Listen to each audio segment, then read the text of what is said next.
A month ago, we had the chance to look into the cheapest tempered glass PC case, Deepcool Matrix 30. In today's video, we are checking one more budget tempered glass chassis from a Deepcool.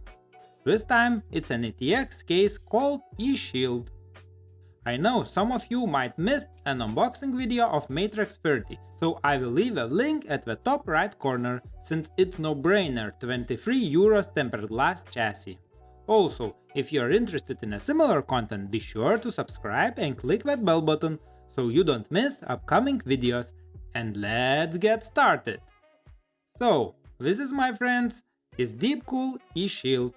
It's the second cheapest tempered glass case Deepcool is making at only 31 euros in my country and up to 50 euros in other European countries, around $49 in Canada.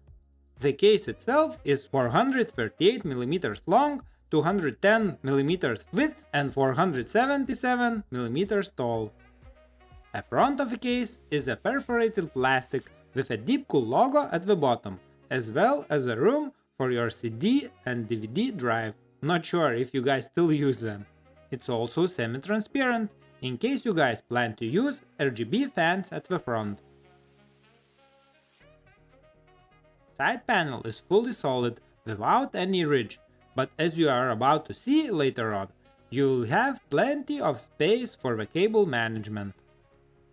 At the back of the case, you'll find a place for your power supply I/O shield, and it has 7 expansion slots covered by this removable bracket.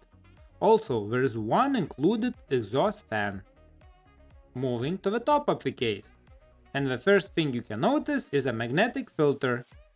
You can easily take it off, and quite frankly, lots of people do not use it just because most of the time you will have exhaust fans installed at the top.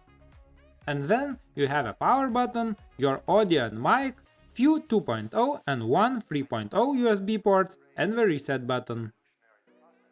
At the bottom you have just a simple mesh filter installed. The filter sits tight, but I suspect, in case of a need, it might be a bit of a challenge to remove and reinsert it nicely.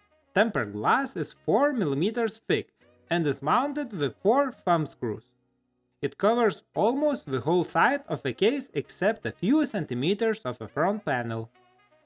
Thumb screws are quite standard, and the rubber around them feels like a quality one.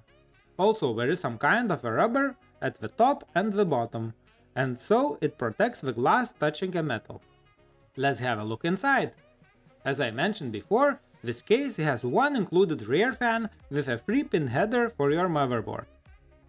And in total you can install up to 6 fans, 3 120mm or 140mm fans at the front, 2 120 or 140 fans to the top, and 1 120mm at the back of the case. Also, it's quite friendly for a liquid cooler system, since you can use up to 360 rad at the front, up to 240mm at the top, and 120mm radiator at the back of the case. Having in mind it comes with a one pre-installed fan, I would recommend adding at least one more fan to the front of the case. Deepcool eShield supports up to 370mm graphics card, so you will not have any clearance surprises here, as well as 168mm CPU cooler height. There are plenty of screws that come with a Deepcool case, like 6 additional motherboard stands, screws for additional fans or your SSD drives. At the bottom, a drive bay is located, where you can install 2 3.5-inch or 2 2.5-inch drives. Also, there are additional mounting points for 2 more 2.5-inch drives. They are positioned to the right of the motherboard standoffs.